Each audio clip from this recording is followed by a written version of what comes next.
बंदी छोड़ सतगुरु रामपाल जी परमेश्वर जी की जय हो। मैं पवन दास आपका भगत भाई। आप मुझे 90 डिग्री फेसबुक पेज पर सुन रहे हैं। भाई और बहनों, इस फेसबुक पेज 90 डिग्री पर आप भक्ति मार्ग से जुड़े हुए सभी भाई बहनों की शंकाओं का समाधान ज्ञान आधार से होता है। पूज्य गुरुदेव भगवान कहते हैं कि शंका सूल बबूल है। शंका यदि भगत के मन में किसी भी प्रकार की उत्पन्न हो जाती है तो वो एक कांटे की तरह होती है जो उसे भक्ति नहीं करने देती है। तो परमेश्वर जी का मार्ग, परमेश्वर जी का ज्ञान, उनका पंथ ऐसा है, यदि हम थोड़ा ध्यान से उनके सत्संग सुने और सत्संग सुनने के बाद यदि हम चिंतन मनन करें, विचार करें, तो हमारे अंदर शंका नाम की कोई वस्तु रह नहीं जाएगी। फिर भी हम इस तत्व ज्ञान से युगों युगों से अपरिचित थे, अनजान थे। अब ये तत्व ज्ञान गुरुदेव भगवान के आशीर्वाद से हमारे सामने प्रकट हुआ है, तो इसको जानने में, समझने में और इस मार्ग पर चलने में हमें शुरुआत में थोड़ी बहुत कठिनाई अवश्य होती है, लेकिन यदि हम दृढ़ता के साथ, विश्वास के साथ इस मार्ग पर डटे रहे, टिके रहे, तो एक दिन हम सफलता की ओर आगे बढ़ेंगे। बहुत सारे भाई बहन जो सतगुरु रामपाल जी से अपरिचित हैं या सतगुरु रामपाल जी के सत्संग नहीं सुनते हैं, तो ये ऑडियो सुनने के बाद हो सकता है उनके मन में थोड़ी शंका उत्पन्न हो जाए कि ये लोग संत रामपाल जी को भगवान क्यों कहते हैं, संत रामपाल जी को परमात्मा क्यों कहते हैं। संत रामपाल जी तो एक इंसान है, एक व्यक्ति है, वर्तमान में हिसार की जेल में बैठे हुए हैं, ये उनको भगवान क्यों कहते हैं। तो उन तमाम भाई बहनों से मैं पवन दास प्रार्थना करूंगा, आप लोगों ने संत नामदेव जी की एक कथा सुनी होगी। संत नामदेव जी महाराष्ट्र में हुए हैं। एक समय संत नामदेव जी अपने कुछ साथियों के साथ में पशु चराने के लिए गए हुए थे। नामदेव जी एक पेड़ के नीचे बैठकर अपना दोपहर का भोजन कर रहे थे। साथी भी कुछ ही दूरी पर बैठकर अपना भोजन कर रहे थे। अचानक से कुत्ता आता है, नामदेव जी के हाथ से रोटी छीनकर भाग लेता है। नामदेव जी पीछे पीछे दौड़ते हैं और कहते हैं कि भगवान, रोटी बिना चुपड़ी हुई है, मैं रोटी को घी लगा देता हूँ, आप उसके बाद में रोटी खाना। बाकी जितने भी नामदेव जी के साथी थे, गवाले थे, वो सब ये दृश्य देखकर हंसने लगते हैं। कहते हैं नामदेव पागल हो गया, नामदेव पागल हो गया, कुत्ते को भगवान कह रहा है, कुत्ते को भगवान कह रहा है। जबकि नामदेव जी को कुत्ता दिखाई नहीं दे रहा था, नामदेव जी को भगवान दिखाई दे रहा था। इसलिए नामदेव जी उठकर दौड़े और कहा कि भगवान, रोटी बिना चुपड़ी हुई है, मैं थोड़ा घी लगा देता हूँ भगवान, उसके बाद में रोटी खाओ। कुछ ही दूरी पर परमात्मा जो कुत्ते के रूप में थे, लोगों को दिखाई दे रहे थे, कुत्ता रूप, रुक जाते हैं। नामदेव जी दौड़कर गए, भगवान के हाथ से रोटी ली, उसमें घी लगाया और उसके बाद नामदेव जी और परमात्मा दोनों ने बैठकर रोटी खाई। और जितने भी साथी थे वो हंस रहे थे कि देखो नामदेव कुत्ते के साथ रोटी खा रहा है, नामदेव कुत्ते के साथ रोटी खा रहा है। तो भाइयों और बहनों, वर्तमान में जो घटनाएं घटित हो रही हैं, वर्तमान में धरती पर स्वयं वो कबीर परमात्मा संत रामपाल जी के नाम से प्रकट हैं। और जिन जिन आत्माओं ने उनका सानिध्य किया है, उनसे उपदेश लिया है, उनके तत्व ज्ञान को समझ रहे हैं, उनके दिखाए मार्ग पर चल रहे हैं, उनके वचनों पर चल रहे हैं, मर्यादाओं में रहकर भक्ति कर रहे हैं, उन तमाम आत्माओं को सतगुरु रामपाल जी में परमात्मा दिखाई देते हैं, भगवान दिखाई देते हैं। और जो लोग अभी सतगुरु रामपाल जी के सत्संग नहीं सुनते हैं, भक्ति मार्ग से दूर हैं, हालांकि भक्ति वो कर रहे हैं, मंदिर में, मस्जिद में, चर्च में, गुरुद्वारों में, किसी भी धर्म से जुड़े हुए हैं, परंतु वास्तव में वो भक्ति शास्त्र अनुकूल भक्ति नहीं है। यानी जो भक्ति सतगुरु रामपाल जी के अलावा वर्तमान में विश्व में कोई भी व्यक्ति कर रहा है, वो भक्ति शास्त्रों के अनुसार नहीं है।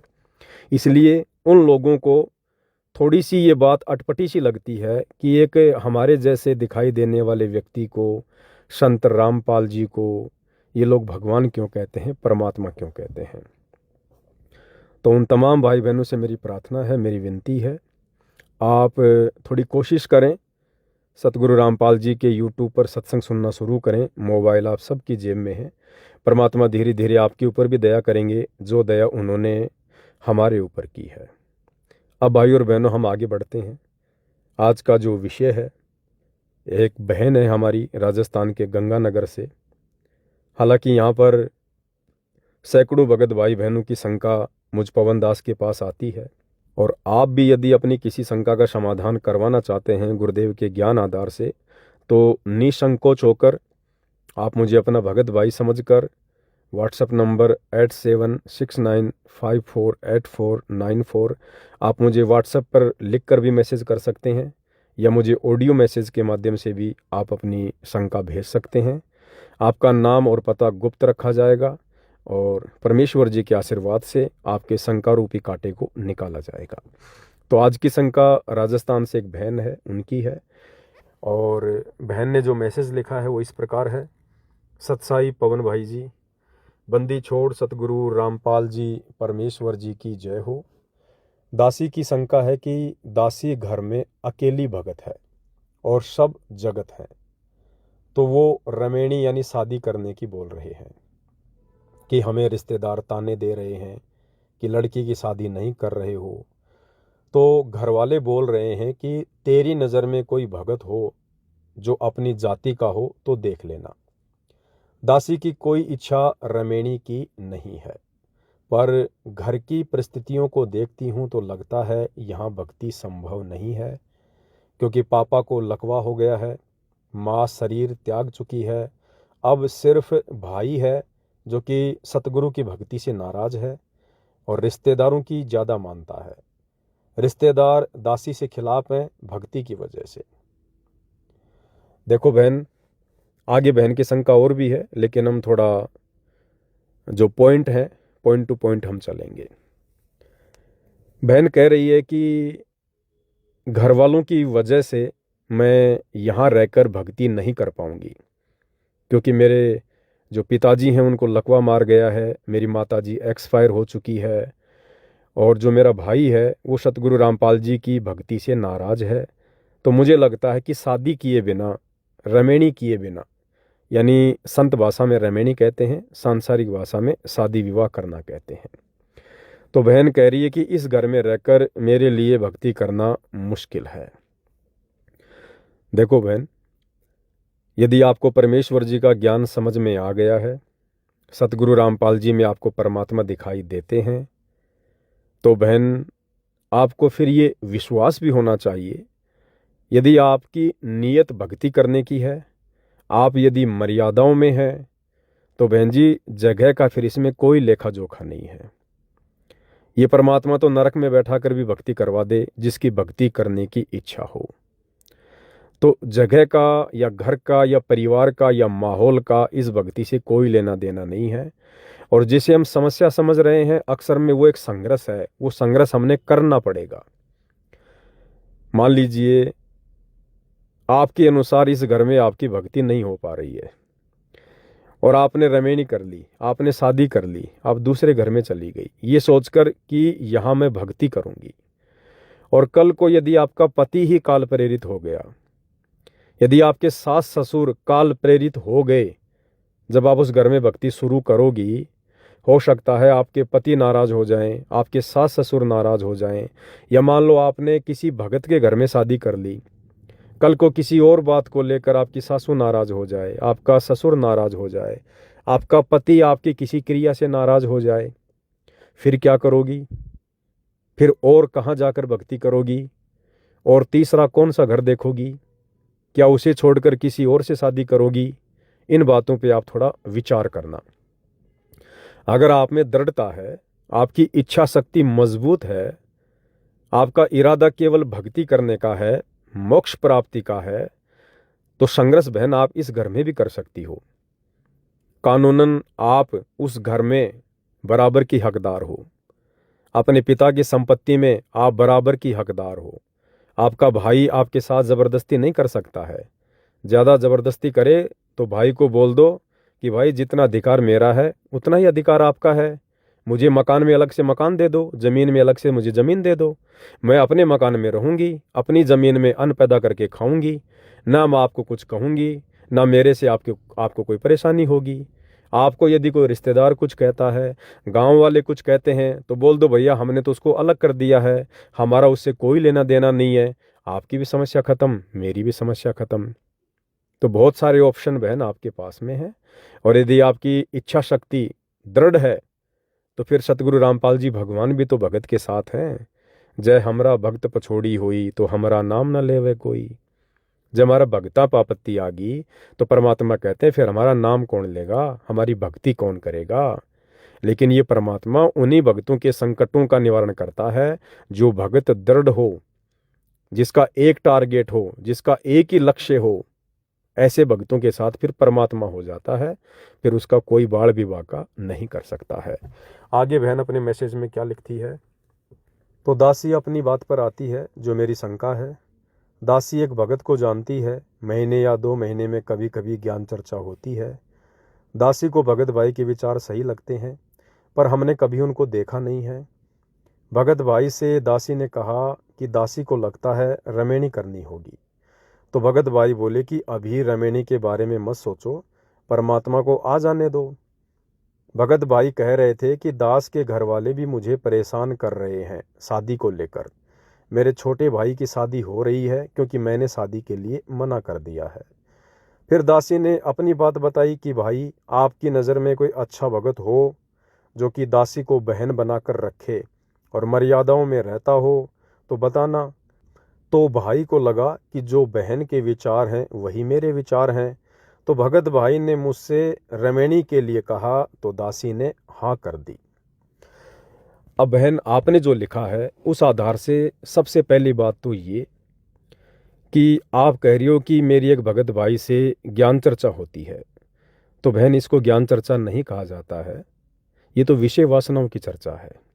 ज्ञान चर्चा में तो केवल परमात्मा की चर्चा होती है, भगवान की चर्चा होती है। ज्ञान चर्चा में तो परमात्मा की महिमा सुन सुन के आंखों से आंसू आने चाहिए, आत्मा गदगद हो जानी चाहिए। भगवान की चर्चा में शादी विवाह की बातें नहीं होती है, विषय वासनाओं की बातें नहीं होती है। भगवान की चर्चा में अपने सुख और दुखों की बातें नहीं होती है। भगवान की चर्चा में तो भगवान की महिमा होती है। तो आपका ये कहना कि मेरी उस भाई से कभी कभी ज्ञान चर्चा होती है, हम इसको ज्ञान चर्चा नहीं कह सकते हैं। और यदि आपने शादी करनी है तो फिर आपने किसी और से जिक्र क्यों करना। आप सीधा सीधा अपने घर में कह दीजिए, अपने भाई से कह दीजिए, अपने पिताजी से कह दीजिए, अपने रिश्तेदारों से कह दीजिए कि ठीक है मैं शादी कर लूँगी, लेकिन आप मेरे पंथ में, जिस पंथ से मैं जुड़ी हुई हूँ, सतगुरु रामपाल जी के पंथ में यदि कोई लड़का है, कोई भगत है, तो मैं विचार करूंगी, आप मेरी बातचीत करवा दीजिए। यदि उनके विचार मेरे विचारों से मेल खाएंगे, मैं उनसे बात कर लूँगी, मुझे पता चल जाएगा कि ये भगत कितना मर्यादा में है, उसके बाद मैं आगे विचार करूँगी। ये बातें आप उनसे भी बोल सकती हैं। लेकिन आपने अपने भगत भाई से रमेणी की बात की, ये बहन ज्ञान आधार से उचित नहीं है। क्योंकि भगत भाई और भगत बहन यदि आपस में बातचीत करते हैं तो उस बातचीत में यदि शादी की बातचीत होती है तो बहन जी फिर वो सतगुरु की महिमा में नहीं आती है। आप कैसे अपने भाई से अपनी शादी की बात कर सकती हो। वो आपका गुरु भाई है, आप उसकी गुरु बहन हो, आप दोनों का गुरु एक है। तो आपका पिता कौन हुआ, आपका गुरु हुआ, और आप दोनों आपके गुरु की नज़र में क्या हुए, भाई बहन हुए। तो भाई बहन भला आपस में कैसे रमेणी की बात कर सकते हैं, कैसे शादी की बात कर सकते हैं। क्या ये मर्यादाओं के विरुद्ध नहीं है। आम समाज में भी भगत भाई बहन या वैसे नॉर्मल जो भाई बहन है जो भक्ति मार्ग में नहीं है, वो भी आपस में इस प्रकार से शादी की बात नहीं कर सकते। एक बहन ने यदि शादी करनी है दूसरी जगह तो भी अपने भाई को नहीं कहेगी, अपने भाई से बात नहीं करेगी कि भाई तू माता पिता से कह के मेरी शादी करवा दे। ये तो आम समाज की मर्यादाओं के भी खिलाफ है। जबकि आप दोनों तो भगत भाई हैं, और जो भक्ति मार्ग में गुरु भाई बहन होते हैं उनका रिश्ता तो सांसारिक जगत में जो सगे भाई बहन होते हैं उनसे भी बढ़कर होता है। तो आपका ये कहना कि हम ज्ञान चर्चा भी करते हैं फिर रमेणी की बातें भी हो जाती हैं, तो बहन ये कहीं ना कहीं मर्यादाओं को लेकर गफलत आप जी कर रहे हो। आपने थोड़ा सा विचार इसके ऊपर करना पड़ेगा। क्योंकि देखो, गुरुदेव भगवान अपने सत्संग में हमें बार बार यही कहते हैं कि बच्चों, यदि आपका संस्कार शादी विवाह का परमात्मा ने पहले से जोड़ रखा है तो उसको तोड़ कौन देगा। समय आने पर आपकी शादी अवश्य होगी जिस भी आत्मा के साथ परमात्मा ने आपका संस्कार जोड़ रखा है। अब भगवान ने कह दिया तो फाइनल है। अब यदि हम किसी से शादी की बात ना करेंगे तो भी हमारी शादी होगी, यदि हम अपने माता पिता से बात नहीं करेंगे तो भी शादी होगी, क्योंकि ये परमात्मा का वचन है, साध वचन पलटे नहीं पलट जाए ब्रह्मांड। यदि भगवान ने शादी का संस्कार जोड़ रखा है तो भले आप गूंगे हैं, भले आप बोल नहीं सकते, अपने मन की बात आप किसी को बता नहीं सकते, तो भी आपकी शादी होके रहेगी। वो परमात्मा कैसे करवाएगा, किससे बात करवाएगा, क्या तरीका अपनाएगा, वो उसकी अपनी मौज है, यदि उसने किसी के साथ संस्कार जोड़ रखा है तो इस आधार से आपने अपने गुरुदेव भगवान के वचनों पर विश्वास करना चाहिए। और आपका ध्यान शादी विवाह से हटकर, घर परिवार की समस्याओं से हटकर, आपका जो विचार है, आपका जो ध्यान है, जो चिंतन है, वो केवल सतगुरु की भक्ति में होना चाहिए, अपनी साधना में होना चाहिए। जैसे गुरुदेव भगवान अपनी वाणी में फरमाते हैं कि चिंत्या तो हरि नाम की और न चिंत्या दास, जो कोई चिंत्या नाम बिना वही काल की फांस। तो ये भक्ति के बीच में शादी विवाह की बातें करना, ये टेंशन लेके बैठना, ये कहीं न कहीं काल प्रेरणा है और भगत को इस प्रकार की बातों से दूर रहना चाहिए। आगे बहन क्या कह रही है, मैं तो घर वालों को बोलती हूँ फिर जवाब दूंगी। बहन ने कहा कि पहले मैं घर वालों को बोलूंगी, पहले मैं घर वालों से बात करूंगी, उसके बाद मैं आपको जवाब दूंगी कि मेरे को आपसे शादी करनी है या नहीं करनी है। अब इस बात से भी बहन यही साबित होता है कि आपकी शादी करने की इच्छा है, नहीं तो आपने ये बात बोलने की क्या आवश्यकता थी कि मैं पहले घर वालों से पूछूंगी। यदि आपका दृढ़ संकल्प है कि मुझे शादी नहीं करनी है तो चाहे कोई जी हो, आप उसी समय बातचीत करते समय मुंह के ऊपर उसको जवाब दे सकती थी कि भाई मुझे शादी नहीं करनी, मुझे बिल्कुल भी शादी नहीं करनी, मुझे तो अपनी आत्मा का कल्याण करवाना है, मुझे तो मोक्ष करवाना है। लेकिन आपके द्वारा ये ऑप्शन देना कि मैं पहले घर वालों से पूछूंगी उसके बाद मैं आपसे बात करूंगी, अब इतनी बात आप दोनों के बीच में हो चुकी है, दोनों गुरु भाई बहनों के बीच में शादी को लेकर, रमेणी को लेकर इतनी बात हो चुकी है। अब यदि आप दोबारा से बातचीत करते हैं तो केवल ज्ञान चर्चा का तो नाम होगा, आप दोनों के मन में वही बात चलेगी, शादी की, रमेणी की होगी या नहीं होगी, होगी तो कैसे होगी, किस किस के घर वाले खुश होंगे, किसके घर वाले नाराज होंगे। तो आगे की आपकी जो भी बातचीत होगी या होती है बहन जी, हम उसको ज्ञान चर्चा नहीं कह सकते, परमात्मा की चर्चा नहीं कह सकते, वो केवल फिर आप अपनी व्यक्तिगत ही बातें ज़्यादा करोगे। आगे बहन क्या कह रही है, दासी ने जाति नहीं पूछी थी, भगत भाई ने बताया कि वो चमार जाति से है, घर वाले इस जाति से नफरत करते हैं। तो मैंने घर में बोला तो घर वाले बोल रहे हैं कि तेरा हमारे से रिश्ता खत्म हो जाएगा यदि इस जाति में रमेणी करेगी तो। कल रिश्तेदार आ रहे हैं, दासी ने सोचा कि ये जाति और धर्म की दीवार टूट जाएगी यदि ये रिश्ता हो गया तो। दासी तो परमात्मा के मिशन के अनुसार चलना चाह रही थी। परमात्मा का मिशन, बहन लिख रही है कि दासी तो परमात्मा के मिशन के अनुसार चलना चाह रही है। बहन जी, ये मिशन परमात्मा का नहीं है जो आप सोच रही हैं, जो आप बता रही हैं। परमात्मा के मिशन में देखो, परमात्मा का सबसे बड़ा मिशन क्या है, इस काल के लोक से हम आत्माओं को सतलोक ले जाना, ये परमात्मा का सबसे बड़ा मिशन है। और सतलोक जाने के काबिल हम कब होंगे, जब हमारे अंदर इस काल ने जो दुनिया भर के विषय विकार पैदा कर रखे हैं, ये तमाम विषय विकार जो हमें काल की जंजीरों में जकड़ कर रखे हुए हैं, हमारे को बांध के रखे हुए हैं, हमारे को भक्ति नहीं करने दे रहे हैं, जब तक हम इन तमाम प्रकार के विकारों से, इन बेड़ियों से, इन जंजीरों से मुक्त नहीं हो जाएंगे, तब तक हम सतलोक नहीं जा सकते। तो परमात्मा का मिशन क्या है? मोक्ष के लिए सबसे पहले इन बेड़ियों को काटना, इन जंजीरों से छुड़वाना। तो शादी विवाह करना इस कबीर परमेश्वर के भक्ति मार्ग में बहन जी उनके मिशन के अंतर्गत नहीं आता है। सृष्टि रचना आपने सुनी होगी, पढ़ी होगी। क्या गलती की थी काल ने और दुर्गा ने? अगर काल दुर्गा के साथ में सतलोक में विषय वासना से प्रेरित होकर अगर जबरदस्ती करने की कोशिश ना करता तो परमात्मा कभी भी इस काल को 21 ब्रह्मांड सहित सतलोक से निष्कासित नहीं करते। जिस प्रकार परमात्मा जी ने 7 संख ब्रह्मांड देकर अक्सर पुरुष को सतलोक के ही एक कोने में कैद करके रख दिया, ठीक इसी प्रकार यदि काल भी सतलोक में दुर्गा के साथ दुर्गा के युवा रूप को देखकर विषय वासनाओं से प्रेरित होकर यदि वो कुछ गलत करने की अपने मन में ना सोचता तो परमात्मा उसे सतलोक से नहीं निकालते। और यही कहा था परमात्मा ने कि भाई ये गंदा कर्म यहाँ नहीं चलता है, ये मैथुन क्रिया यहाँ नहीं चलेगी। और इस सतलोक में यदि कोई ऐसा सोच भी लेता है तो भी वो यहाँ रहने का अधिकारी नहीं है। और उसी समय परमात्मा ने काल और दुर्गा को साथ में 21 ब्रह्मांड एक विमान की तरह वहाँ से चला दिए कि तुम यहाँ से 16 संकोच की दूरी पे चले जाओ।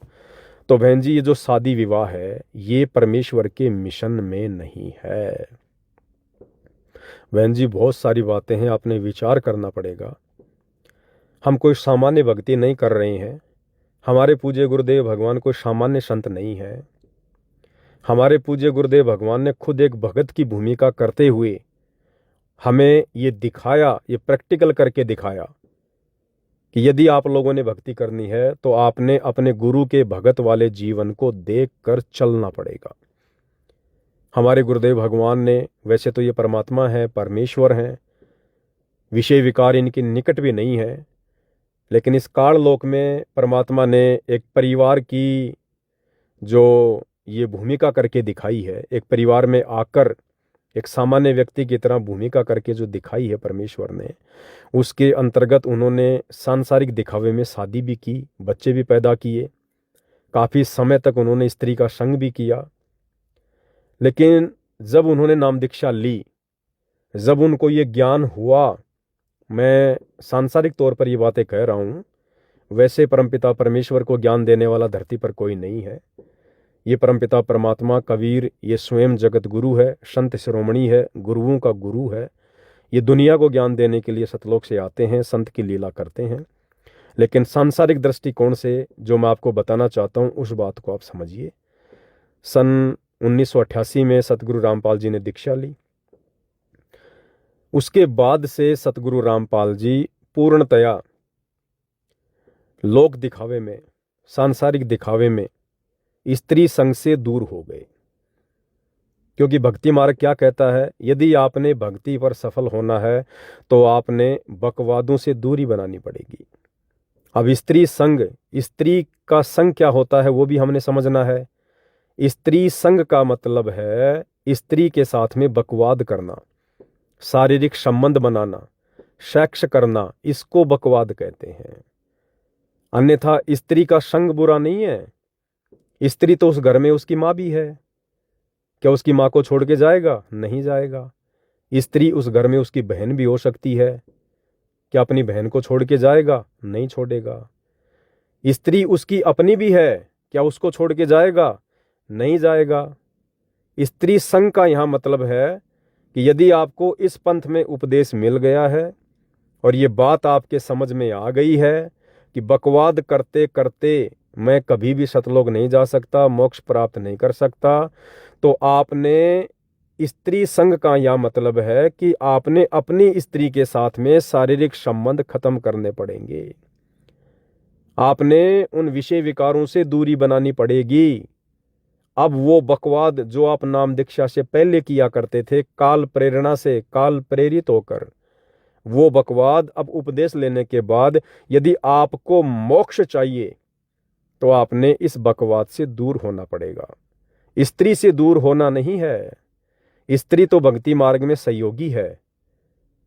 स्त्री आपके कपड़े धोएगी, आपके लिए खाना बनाएगी, घर में झाड़ू पोछे करेगी, आपकी आधी से ज़्यादा समस्या स्त्री समाप्त करती है। परमात्मा से ज्ञान चर्चा करो उसके साथ मिलके परमात्मा की महिमा करो, गुरुदेव की आरती करो सारे मिलके। तो वो स्त्री, जिस स्त्री से हमने बकवाद करना छोड़ दिया, शारीरिक संबंध बनाने छोड़ दिए, अब वो स्त्री भक्ति मार्ग में हमारी सहयोगिनी है।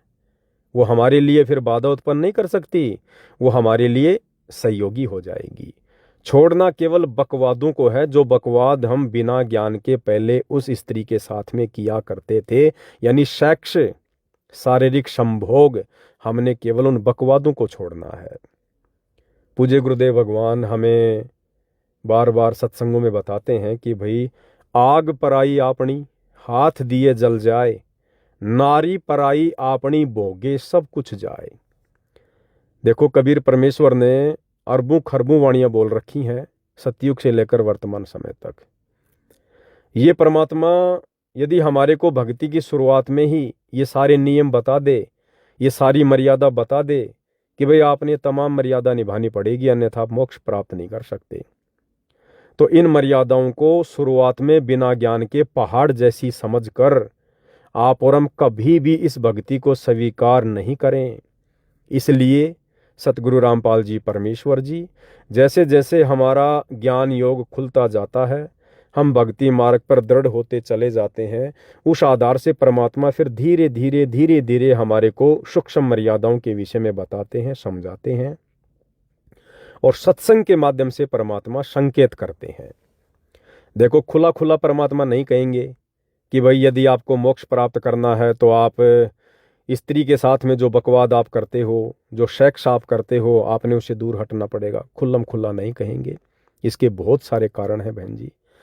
सबसे पहला कारण तो ये है कि इस काल बलि को प्रतिदिन 1 लाख मानव शरीरधारी आत्माओं का भक्षण करने का श्राप किसने दे रखा है? कबीर परमात्मा ने। कबीर परमात्मा इस काल का क्या लगता है? बाप लगता है। तो जिस बाप ने इस काल को रोजाना 1 लाख मनुष्य शरीरधारी स्त्री या पुरुषों को खाने का आदेश दे रखा है, उनके सूक्ष्म शरीर से मरने के बाद वासना निकालकर खाने का आदेश दे रखा है, तो ये कबीर परमात्मा सतगुरु रामपाल जी आज सीधे सीधे शब्दों में ये क्यों कहेंगे कि भाई आप शादी मत करो, आप बच्चे पैदा करना बंद कर दो? नहीं कहेंगे। अगर बच्चे पैदा करना बंद कर दिए तो फिर इनके उस वचन का क्या होगा जो इन्होंने काल को प्रतिदिन खाने के लिए दिया हुआ है? फिर वो कहाँ से पैदा होंगे? तो ये परमात्मा सीधे सीधे कभी भी नहीं कहेगा। सत्संगों के माध्यम से सतगुरु संकेत करता है। हम रोजाना सुबह सुबह नित्य नियम की वाणी में क्या पढ़ते हैं? अब नित्य नियम क्या है?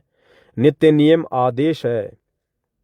सुबह का जो नित्य नियम है, दोपहर की जो आरती है, शाम की जो संध्या आरती है, जो त्रिकाल संध्या हमें सतगुरु रामपाल जी भगवान ने दी है, इनमें जो वाणियां हैं, जो वचन है, ये भगत के लिए सतगुरु की तरफ से आदेश है, आदेश। और क्या कहते हैं गुरुदेव भगवान हमारे को कि कामी क्रोधी लालची इनसे भक्ति न होई, और भक्ति करे कोई सूरमा जाति वर्ण कुल खोए। कामी क्रोधी लालची, इन लोगों से कभी जिंदगी में भक्ति नहीं हो सकती है। भक्ति ना होने का यहाँ तात्पर्य है कि वो भले उपदेश भी ले लें, अपने आप को भगत भी कहलाने लग जाएं, और यदि इन विकारों से वो व्यक्ति दूर नहीं हुआ तो वो व्यक्ति भक्ति को सफल नहीं कर सकता, वो भगत कभी मोक्ष प्राप्त नहीं कर सकता। और तत्वदर्शी संत की शरण में आकर सत भक्ति लेकर और मर्यादाओं में ना रहकर यदि हमने मोक्ष ही प्राप्त नहीं किया तो फायदा क्या फिर भक्ति करने का?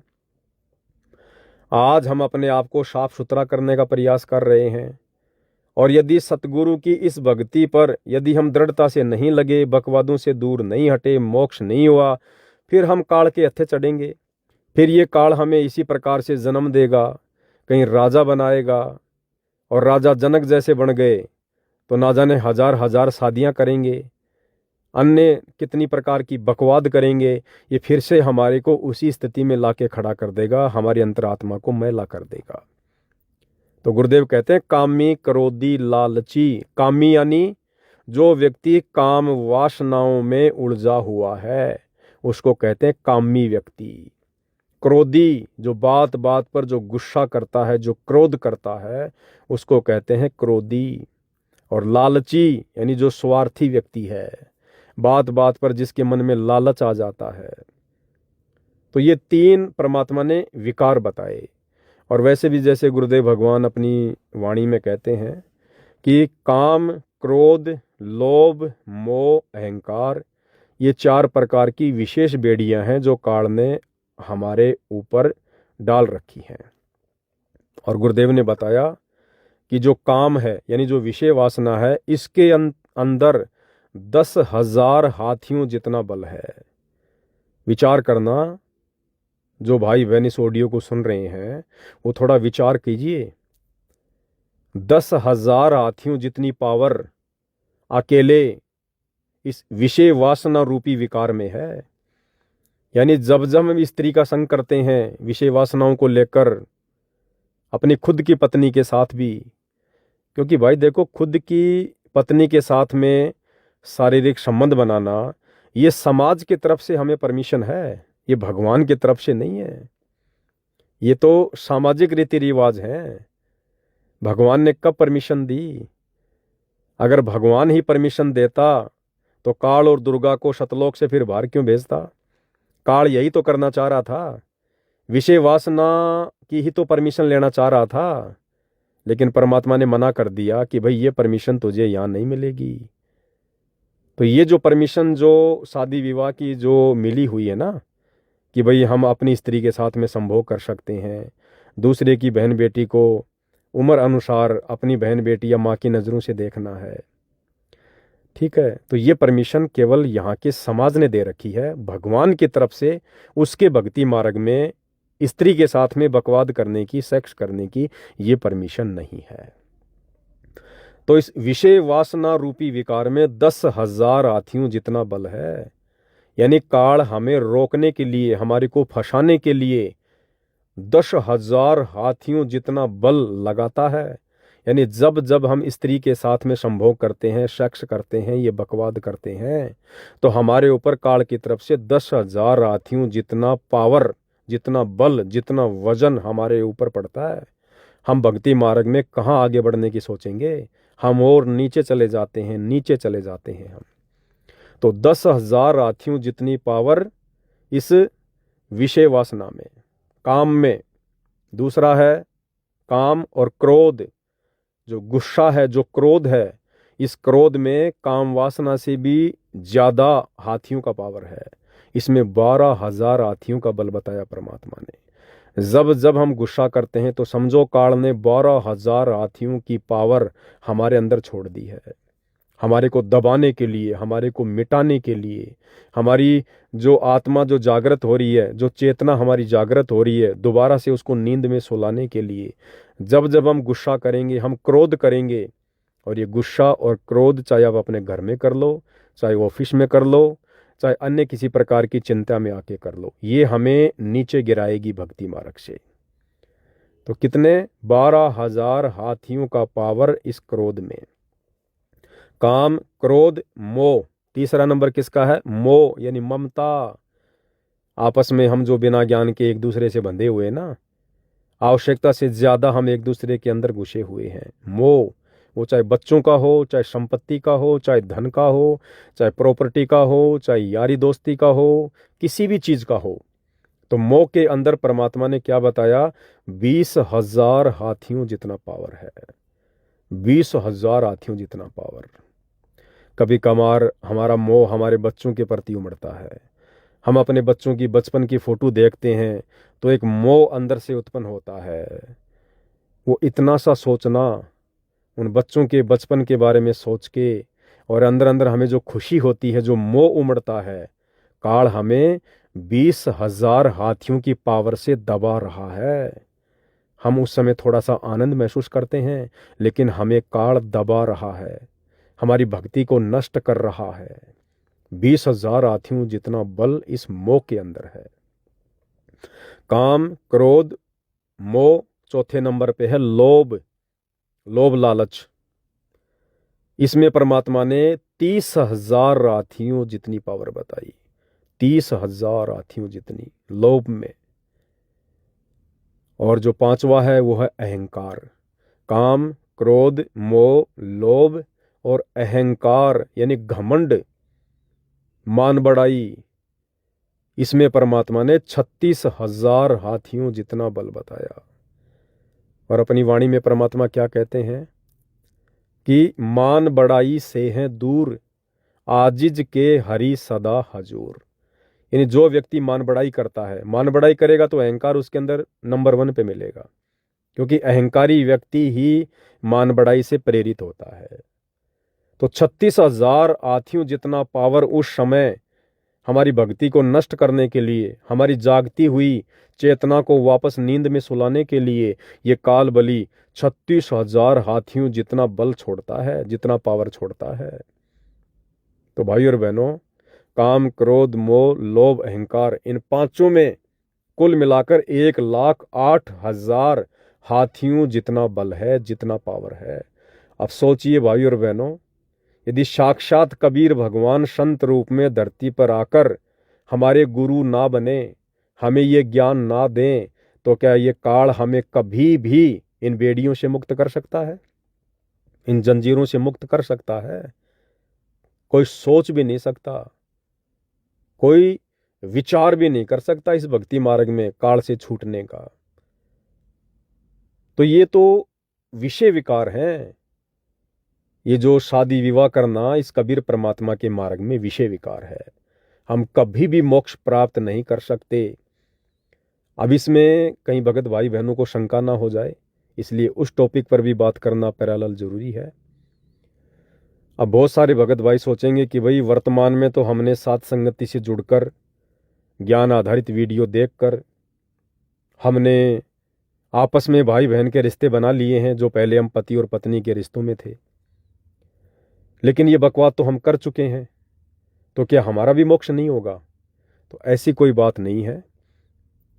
सतगुरु रामपाल जी से उपदेश लेने से पहले भले हमने कितनी बकवादें की हैं, कुछ भी किया है, वो सारी माफ है, क्योंकि वो हमने नादानी में और अनजाने में की थी। हमें ज्ञान नहीं था, हमें कोई समझाने वाला नहीं था, हमें कोई बताने वाला नहीं था, हमें सतगुरु की शरण भी प्राप्त नहीं थी। तो जो भी हमसे गलतियां हुई हैं वो सतगुरु से उपदेश लेने से पहले हुई हैं, तो वो सतगुरु जी की तरफ से बिल्कुल क्षमा होती हैं। दूसरा, कुछ भगत भाई बहनों की ये शंका हो जाएगी कि भाई मैंने तो सतगुरु रामपाल जी से उपदेश भी ले लिया था, उपदेश लेने के बाद मैंने काफ़ी समय तक स्त्री का संग किया है, मैं विषय वासनाओं में था, शारीरिक संबंध बनाया करता था, लेकिन उसके बाद मुझे साथ संगति के वीडियो मिले, उसके बाद फिर मैंने घर में आपस में बातचीत करके और फिर मैंने अपनी पत्नी से बहन के रिश्ते बनाए हैं, तो क्या मेरा भी मोक्ष नहीं होगा? तो ऐसी भी कोई बात नहीं है भाई और बहनों। भले आपने सतगुरु रामपाल जी से उपदेश ले लिया, उपदेश लेने के बाद भी आप अपनी स्त्री के साथ शारीरिक संबंधों में थे, विषय वासनाओं में थे। क्यों? क्योंकि उस समय तक आपको ज्ञान नहीं था, आपको ये बातें संगत में कोई भगत नहीं बताया करता था, और यदि कोई बताता था तो उसके वचन में पावर नहीं थी, शक्ति नहीं थी, सतगुरु का आशीर्वाद नहीं था। तो नाम उपदेश लेने के बाद जब तक हमारे को इस विषय में पता नहीं चलता है कि सतगुरु रामपाल जी के भक्ति मार्ग में यदि हमने मोक्ष प्राप्त करना है, सतलोक जाना है, तो हमने एक सच्चा भगत बनना पड़ेगा, हमने इन विषय विकारों से दूरी बनानी पड़ेगी। तो जब तक कोई बताने वाला नहीं था, हमें ज्ञान नहीं था, खुद के लेवल पर हम इन बातों को समझ नहीं रहे थे, हम सतगुरु की वाणियों के ऊपर चिंतन मनन नहीं कर पा रहे थे, तो तब तक जो हमने बकवादें की हैं वो भी सतगुरु की तरफ से माफ होती हैं। यानी उस भगत को भी कोई दोष नहीं है जिसने उपदेश लेने के बाद जानकारी के अभाव में ये कुकर्म किए हैं अपनी पत्नी के साथ, तो उस भगत को भी परमात्मा माफ करता है। लेकिन जिस दिन से आपको ये बातें सुनने को मिल जाती हैं कि सतगुरु के भक्ति मार्ग में मोक्ष प्राप्ति के लिए क्या क्या कंडीशन है, क्या क्या नियम है, उसके बाद यदि आप इन बकवादों को नहीं छोड़ते हैं, उसके बाद भी यदि आप काल प्रेरित होकर इस प्रकार की गलतियां करते रहते हैं, तो फिर सतगुरु के इस भक्ति मार्ग में भले आप कितनी भक्ति कर लो, कितनी ही मर्यादा निभा लो, आपके अंदर कभी भी वो दृढ़ता उत्पन्न हो ही नहीं सकती। आपके अंदर कभी भी इस भक्ति मार्ग पर आगे बढ़ने की वो प्रेरणा, वो दृढ़ता, वो इच्छा शक्ति वो पनप ही नहीं सकती। भले हम भक्ति भी करें लेकिन हम कभी भी गलती कर जाएंगे, क्योंकि अभी हम काल प्रेरित हैं। हम अभी काल की बेड़ियों में जकड़े हुए हैं, विषय वासना रूपी बेड़ियों में जकड़े हुए हैं। काल हमें कभी भी गलत कार्यों के लिए इस्तेमाल कर सकता है। क्योंकि देखो, हमें सतगुरुदेव भगवान प्रथम मंत्र देते हैं। प्रथम मंत्र में सत सुकृत अविगत कबीर के बाद जो पहला मंत्र है वो इस ब्रह्मा और शांवत्री का है। ब्रह्मा और शांवत्री का। ब्रह्मा जी कौन है? ये रजोगुण के प्रधान देवता हैं। यानी हम आत्माओं के अंदर, हम मानव शरीरधारी स्त्री पुरुषों के अंदर जो विषय वासना रूपी जो ये कीड़ा जागता है, जो ये प्रेरणा उत्पन्न होती है, ये कौन करता है? काल प्रेरणा से ब्रह्मा जी करता है। अब हम एक तरफ तो सतगुरु से नाम उपदेश लेकर प्रतिदिन हम ब्रह्मा जी का नाम जाप कर रहे हैं। वो ब्रह्मा जी का ओम नाम हम क्यों जाप कर रहे हैं? कि मैं युगों युगों से विषय वासनाओं में पड़कर, स्त्री का संग करके, शारीरिक संबंध बना के मैं इस ब्रह्मा जी का ऋणी हो चुका हूं। ब्रह्मा जी का कर्ज मेरे ऊपर चढ़ा हुआ है। तो हम उस ब्रह्मा जी का कर्जा उतारने के लिए हम ओम नाम का जाप करते हैं रोजाना प्रथम मंत्र के माध्यम से। तो एक तरफ तो हम ब्रह्मा जी का ऋण उतारने के लिए, कर्जा उतारने के लिए प्रतिदिन ओम ओम ओम ओम हम ये जाप कर रहे हैं, और दूसरी तरफ ब्रह्मा जी का और अधिक कर्जा चढ़ाने के लिए हम रोजाना स्त्री के साथ बकवादी भी कर रहे हैं, हम शारीरिक संबंध भी बना रहे हैं, फिर ओम नाम का जाप कर रहे हैं। तो भाइयों और बहनों, बताओ फिर ब्रह्मा जी का ऋण कैसे उतरेगा? कॉमन सेंस की बात है।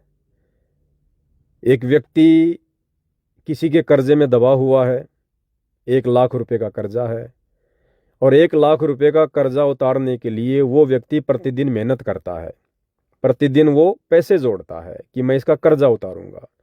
और दूसरी तरफ वो व्यक्ति उससे कर्जा ले भी रहा है, वो व्यक्ति उससे कर्जा ले भी रहा है, या उसकी दुकान से सामान लेकर कर्जा चढ़ा रहा है और मेहनत मजदूरी करके सोच रहा है कि मैं इसका कर्जा उतारूंगा। तो क्या यह संभव है? जब तक आप कर्जा लेते रहोगे आप उसका कर्जा कभी जिंदगी में नहीं उतार पाओगे।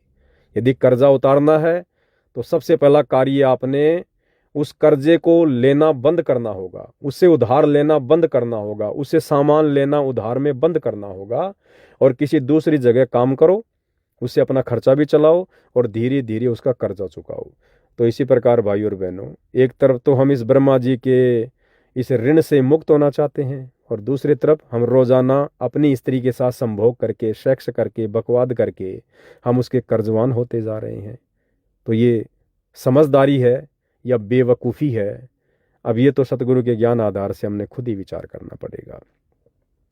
तो परमेश्वर की जो वाणी है कि भाई कामी क्रोधी लालची इनसे भक्ति ना होए। अब भाई और बहनों, बहुत गहरी वाणियां हैं ये परमात्मा की, बहुत गहरी वाणियां। हमने नाम उपदेश भी ले लिया और हम इन विषय विकारों में भी उलझे हुए हैं। तो सतगुरु की वाणी क्या कह रही है? कामी क्रोधी लालची इनसे भक्ति ना होए।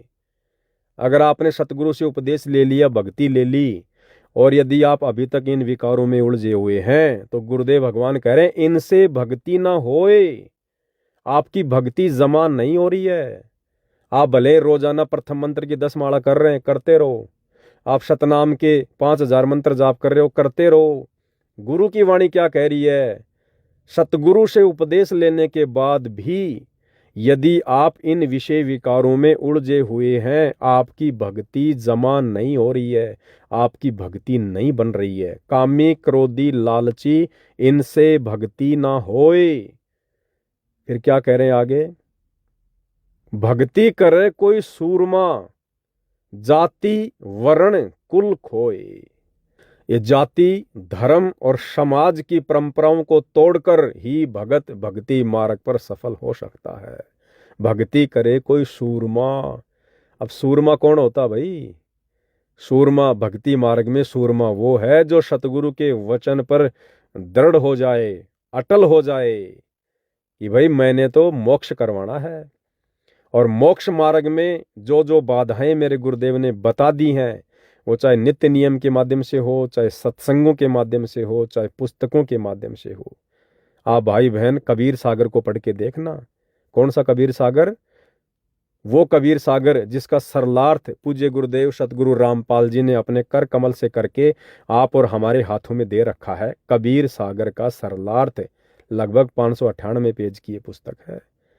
गुरुदेव ने अनेक जगहों पर संकेत कर रखे हैं कि नारी पराई आपनी भोगे सब कुछ जाए, आग पराई आपनी हाथ दिए जल जाए।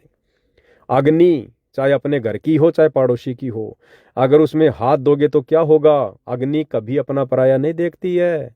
अगर आग में हाथ दोगे तो भाई वो आपके हाथ को जलाएगी। वो आग चाहे आपकी हो चाहे पड़ोसी की हो। इसी प्रकार परमात्मा कह रहे हैं, नारी पराई आपनी भोगे सब कुछ जाए। स्त्री चाहे आपकी खुद की हो चाहे पड़ोसी की हो। पड़ोसी का मतलब चाहे किसी की भी स्त्री हो या आपकी खुद की स्त्री हो, यदि आपने उसके साथ में संभोग किया तो आपका भक्ति धन नष्ट होगा, बर्बाद होगा, भोगे सर्वस जाए। अब ये सतगुरु की अमर वाणियां हैं, अखंड वाणियां हैं, इनको कोई काट नहीं सकता। इसलिए सतगुरु देव भगवान कहते हैं कि भक्ति करे कोई सूरमा, कि ये सतगुरु का भक्ति मार्ग है, ये पूर्ण मोक्ष मार्ग है। ये यहाँ की 4 मुक्तियों वाला मार्ग नहीं है कि भक्ति करके स्वर्ग चल गए, महास्वर्ग चले गए, किसी देवलोक में चले गए, देवता के बहुत अच्छे नौकर बन गए, फिर क्या करोगे? वापस आना पड़ेगा इसी गंदे लोक में, 84 लाख योनियों में कष्ट भोगने पड़ेंगे, यही बकवादे हमने फिर से शुरू करनी पड़ेंगी, काल का कर्जा चढ़ता जाएगा, चढ़ता जाएगा। लेकिन सतगुरु हमसे जो भक्ति करवा रहे हैं वो यहाँ की 4 मुक्तियों से उत्तम 5वीं मुक्ति है। और इस 5वीं मुक्ति को सफल करने के लिए हमने इन बकवादों से दूर हटना पड़ेगा। अब नित्य नियम में और हमें क्या समझाते हैं परमात्मा इन सब चीज़ों के बारे में? जैसे नित्य नियम में गुरुदेव भगवान की एक वाणी आती है कि जीवित मुक्ता शोक हो आशा तृष्णा खंड, भाई मन के जीते जीत हैं क्यों भर में ब्रह्मांड। जीवित मुक्ता शोक हो। जीवित मुक्ता का मतलब क्या होता है?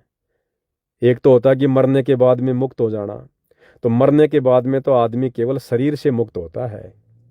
लेकिन आप और हमने जीते जी इस भक्ति मार्ग पर भक्ति करते करते मुक्ति प्राप्त करनी है। और जीवित मुक्ता हम कैसे बनेंगे? जब सतगुरु की प्रत्येक वाणी को अपने ऊपर लागू करेंगे, इन तमाम प्रकार की बुराइयों से, विषय विकारों से जब हम दूरी बना लेंगे, तो कहते हैं जीवित मुक्ता शोक हो आशा तृष्णा खंड। इस मानव शरीर में रहते सहते यदि भगत की तमाम प्रकार की आशाएं, जैसे दुनिया वाले आशा लगा के रहते हैं ना, मकान बना लूं, बड़ी कार ले आऊं, घर में अच्छा खासा पैसा हो, बढ़िया मेरे पास में प्लॉट हो, बच्चा मेरा नौकरी लग जाए, ये हमारी आशाएं हैं। ये काल उत्पन्न करता है इस प्रकार की आशाएं। और तृष्णा, मन में तरह तरह की इच्छाएं उत्पन्न होती हैं। तो परमात्मा जी कहते हैं कि जब तक तेरी ये आशा और तृष्णा ये खंड खंड नहीं हो जाएगी, और ये होंगी सतगुरु के ज्ञान से। और सतगुरुदेव कहते हैं कि बेटा अकेला ज्ञान भी कुछ नहीं करेगा, इस ज्ञान के साथ साथ यदि तूने मर्यादा में रहकर भक्ति नहीं की, यदि भक्ति के कारण तेरे अंदर वो शक्ति उत्पन्न नहीं हुई, तो अकेला ज्ञान भी कुछ नहीं करेगा भाई, अकेला ज्ञान भी कुछ नहीं करेगा। तो ज्ञान के साथ साथ में भक्ति की शक्ति भी बहुत ज़रूरी है उस ज्ञान के ऊपर टिकने के लिए। उस ज्ञान के माध्यम से जो बातें, जो नियम, जो मर्यादा सतगुरु बता रहे हैं, उनको निभाने के लिए भक्ति की शक्ति हमारे बहुत काम आएगी। भक्ति की शक्ति से हमें दृढ़ता मिलेगी, हमारा विश्वास बढ़ेगा और हम हिम्मत करेंगे संघर्ष करने की। तो इसलिए गुरुदेव कहते हैं कि भाई जीवित मुक्ता शोक हो आशा तृष्णा खंड, और मन के जीते जीत हैं क्यों बर में ब्रह्मंड। हमने इस मन के ऊपर विजय प्राप्त करनी है। ये सब प्रकार की बकवादों की प्रेरणा कौन करता है? ये मन करता है। मन खुद ये काल बताया सतगुरु ने।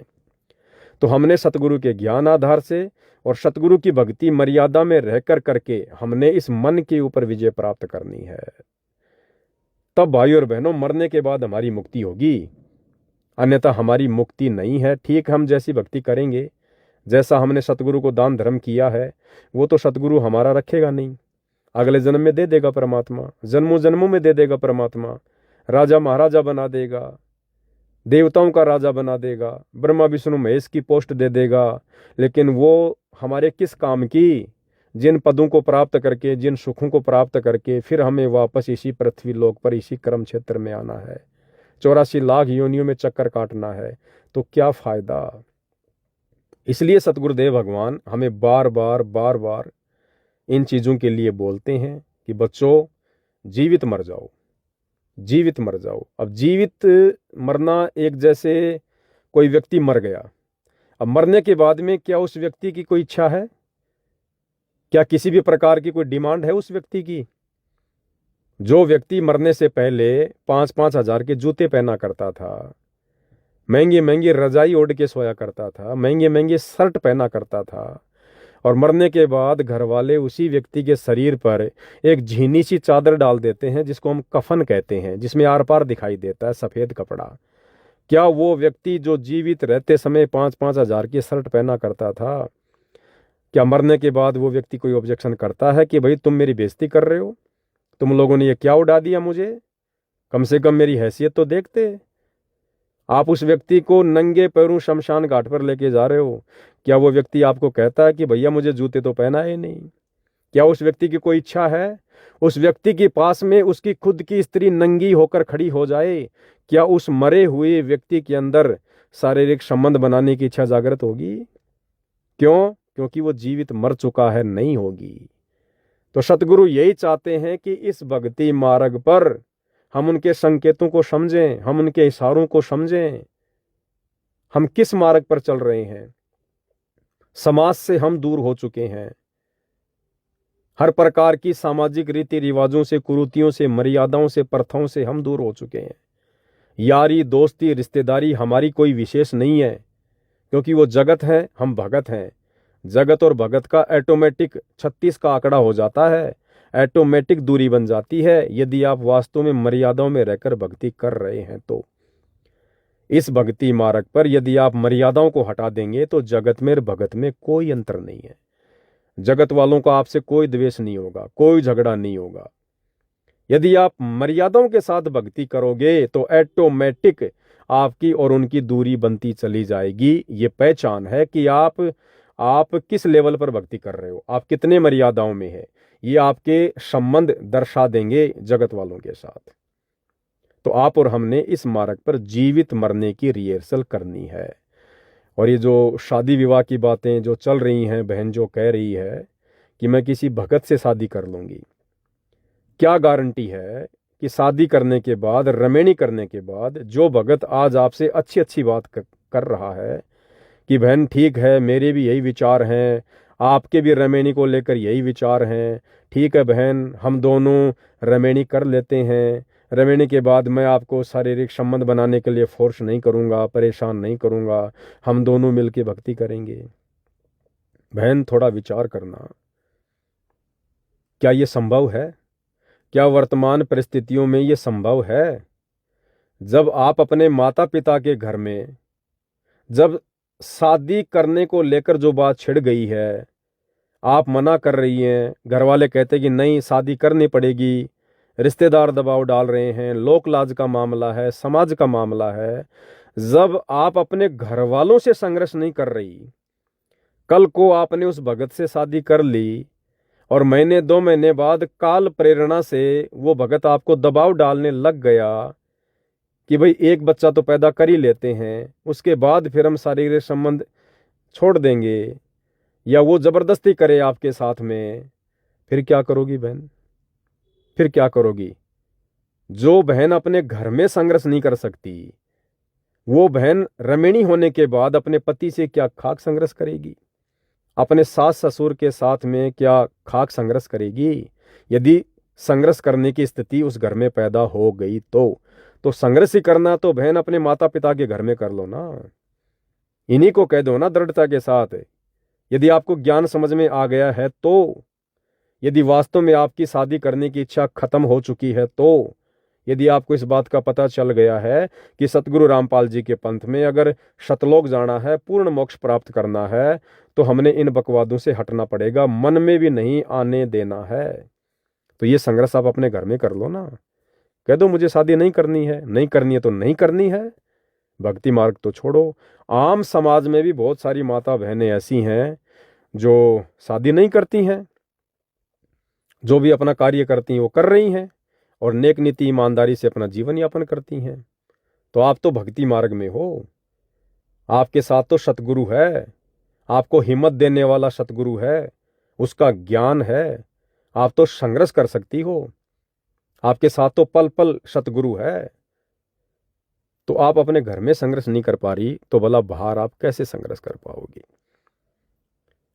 और बता देता हूं बहन आपको परमात्मा जी के ज्ञान आधार से, जैसे पूज्य गुरुदेव भगवान कई बार सत्संगों में जिक्र करते हैं जगत वालों को समझाने के लिए।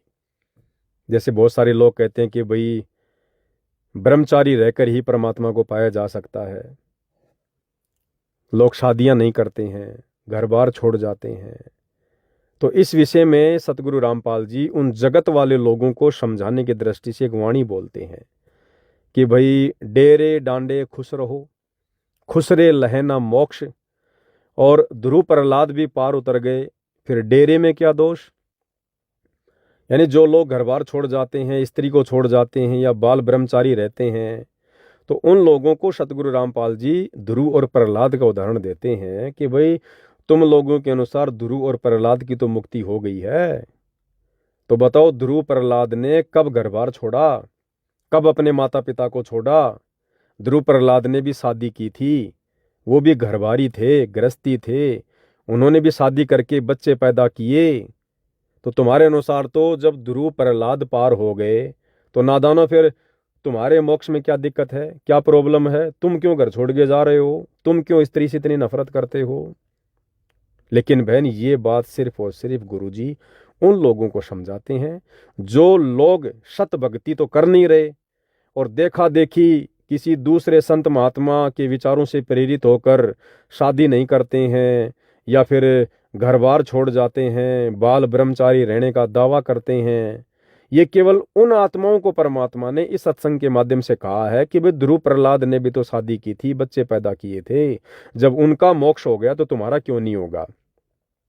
लेकिन तत्व ज्ञान क्या कहता है, तत्व ज्ञान ये कहता है कि ये वाणी केवल उन जगत वाले लोगों को सत भक्ति की तरफ प्रेरित करने के लिए है। असल में ध्रुव प्रहलाद का क्या मोक्ष हो गया। आज हमें इस तत्व ज्ञान आधार से ये पता चल गया ना कि ध्रुव प्रहलाद का मोक्ष नहीं हुआ। वहां गुरुजी कहते हैं कि तुम्हारे अनुसार ध्रुव प्रहलाद का मोक्ष हो गया, लेकिन क्या वास्तव में ध्रुव और प्रहलाद का मोक्ष हुआ है? नहीं हुआ है, क्योंकि ध्रुव प्रहलाद भी इन्हीं बुराइयों में थे, इन्हीं बकवादों में थे। उन्होंने तो कई कई शादियां की थी। ध्रुव की खुद की भी शादी हुई, ध्रुव की मौसी का लड़का उत्तम था, वो युद्ध में मारा गया, उसकी जो पत्नी थी उसको भी ध्रुव के साथ में लगा दी। और भी ध्रुव ने अनेकों शादियां की, भगत प्रहलाद ने भी अनेकों शादियां की। क्या वो पार हो सकते थे? क्या वो पार हुए? नहीं हुए। तो ये जो वाणी है गुरुदेव भगवान की कि ध्रुव प्रहलाद भी पार उतर गए, फिर डेरे में क्या दोष। तो ये गुरुदेव उन जगत वालों को समझाने के दृष्टिकोण से कह रहे हैं कि नादानो क्यों घर छोड़ छोड़ के भाग रहे हो, क्यों औरत से इतनी नफरत करते हो। तुम्हारे ध्रुव प्रहलाद पार हो गए, फिर तुम्हें क्या दिक्कत है। लेकिन असल में ध्रुव प्रहलाद पार नहीं हुए। क्यों? क्योंकि उनमें ये सारी कमियां थी, ये सारी बकवाद वो किया करते थे। तीसरी बात, अगर हम थोड़ा सा विचार करें तो चारों युगों में इस पृथ्वी पर कौन पार हुआ है? क्या कोई भगत पार हुआ अभी तक? मैं इस चतुर्युग की बात कर रहा हूं। इससे पहले जितने भी चतुर्युग गए, हर चतुर्युग में एक कलयुग आता है, कलयुग की पिछली पीढ़ी आती है। केवल उस कलयुग की पिछली पीढ़ी में जो भगत आत्माएं पार होती हैं अंत में, उनके अलावा जब ये चतुर्युग शुरू होता है, सतयुग है, त्रेता है, द्वापर है और कलयुग का भी कुछ समय बीत जाता है। क्या कोई पार होता है? कोई पार नहीं होता है। हम इसी चतुर्युग की बात कर लेते हैं। क्या सतयुग में कोई पार हुआ? सतयुग में भी परमात्मा आए थे, सतसुकृत ऋषि के नाम से ज्ञान दिया, वर्षों तक रहे, जैसी भी उस समय लाखों साल की उम्र हुआ करती थी। क्या सतयुग में किसी भी एक आत्मा के पार होने का कोई प्रमाण है जो सतलोक में गया हो, जिसने पूर्ण मोक्ष प्राप्त किया हो? आपको एक भी आत्मा का नाम सुनने को नहीं मिलेगा। सतलोक में अकेला कौन पार हुआ इस गंदे लोक से? केवल कबीर परमात्मा, जो सत सुकृत ऋषि के नाम से आए थे, क्योंकि उन्होंने स्त्री का संग नहीं किया। उन्होंने कभी भी अपने जीवन में ये बकवादे नहीं की। काम, क्रोध, मोह, लोभ, अहंकार, इन विषय विकारों में वो नहीं पड़े। केवल उनका ध्यान 24 आवर भक्ति में रहता था। तो सतयुग में अकेला कौन पार हुआ? केवल कबीर भगवान पार हुआ, जो सत सुकृत ऋषि के नाम से आए हुए थे। भूमिका तो वो भी एक भगत की कर रहे थे। सतयुग में आकर उन्होंने भी अपना गुरु बनाया था। गुरु बनाकर उन्होंने लोक दिखावे में भक्ति की। उन्होंने शादी नहीं की, उन्होंने स्त्री वाली बकवाद नहीं की, जिस कारण से अकेले सतयुग में वही पार हुए। एक उदाहरण छोड़ गए। यदि आप लोगों ने भी, जब कभी आपका भाग्य जागृत हो जाए, तत्वदर्शी संत की शरण मिल जाए, तो आप लोगों ने भी इस भक्ति मार्ग से इन तमाम प्रकार की बकवादों से पीछा छुड़वा कर मोक्ष प्राप्त करना है। त्रेता युग में वही कबीर परमात्मा मुनिंदर ऋषि के नाम से आए।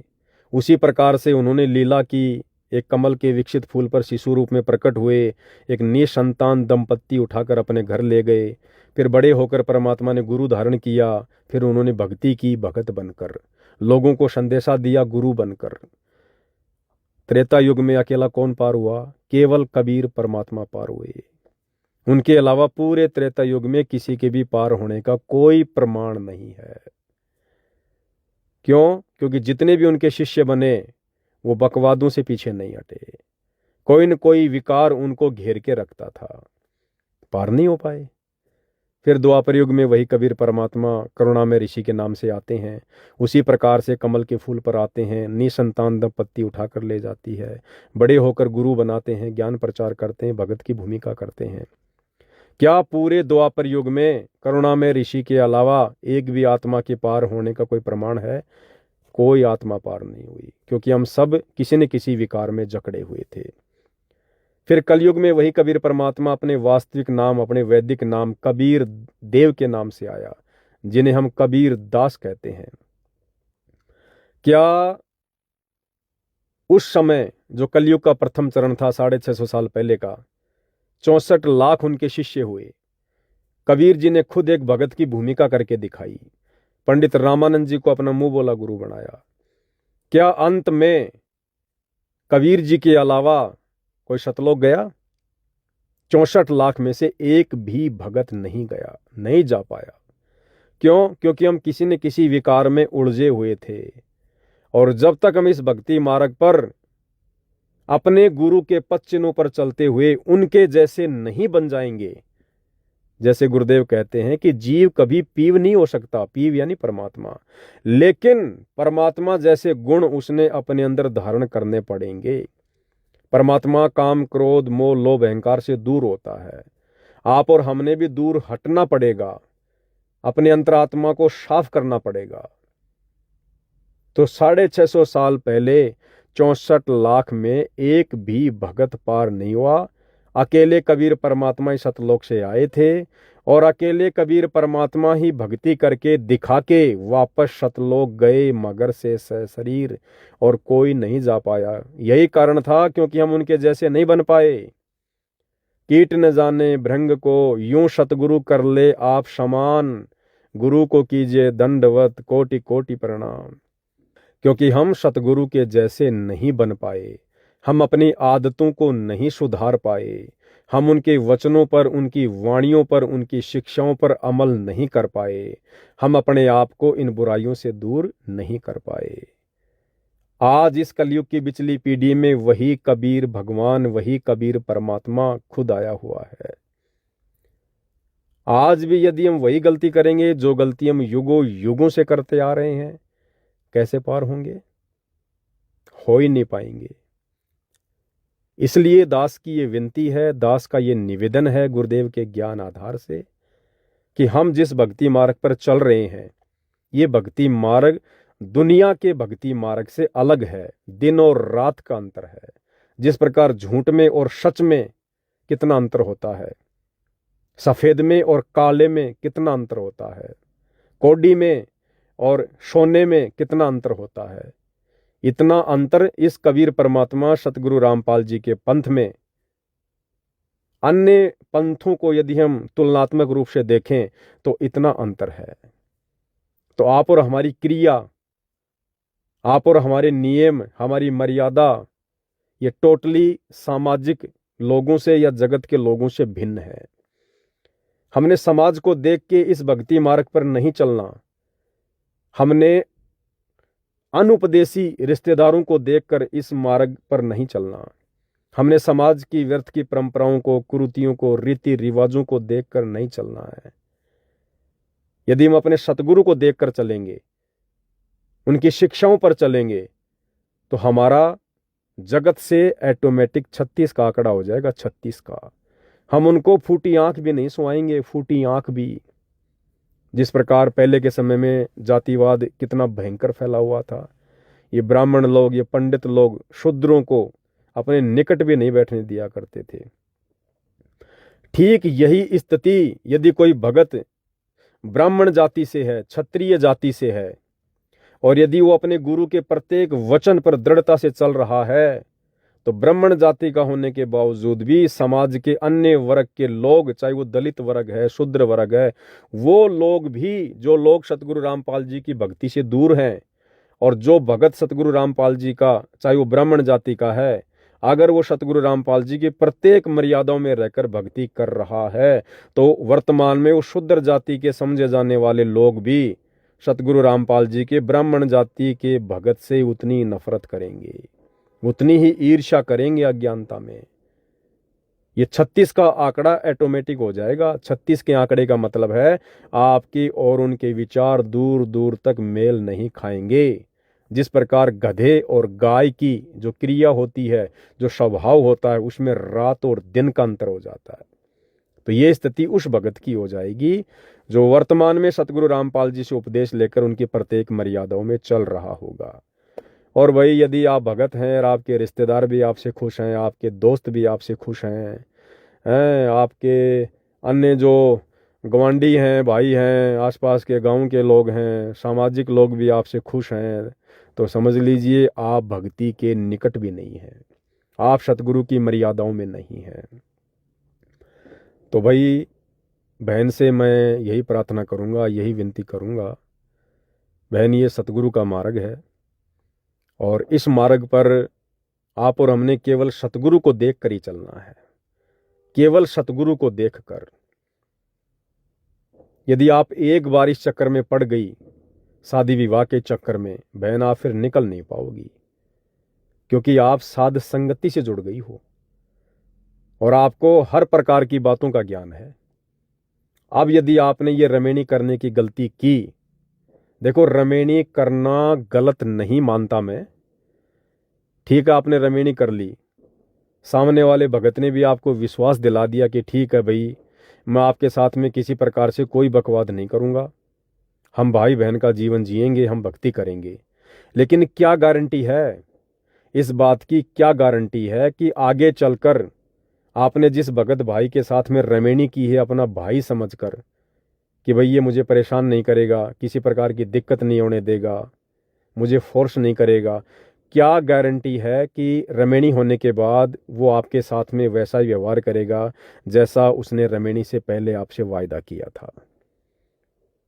हाँ, यदि ऐसी कोई आत्मा है जो बकवाद ना करे और वास्तव में उसका मकसद भक्ति करना है, तो कोई दिक्कत नहीं है, बहुत अच्छी बात है। वो भगत भाई अपना बाहर काम धंधा करेगा, 2 पैसे कमाएगा, और बहन अपना घर का काम करेगी, उस भाई की भक्ति भी आसान हो जाएगी, उस बहन की भक्ति भी आसान हो जाएगी।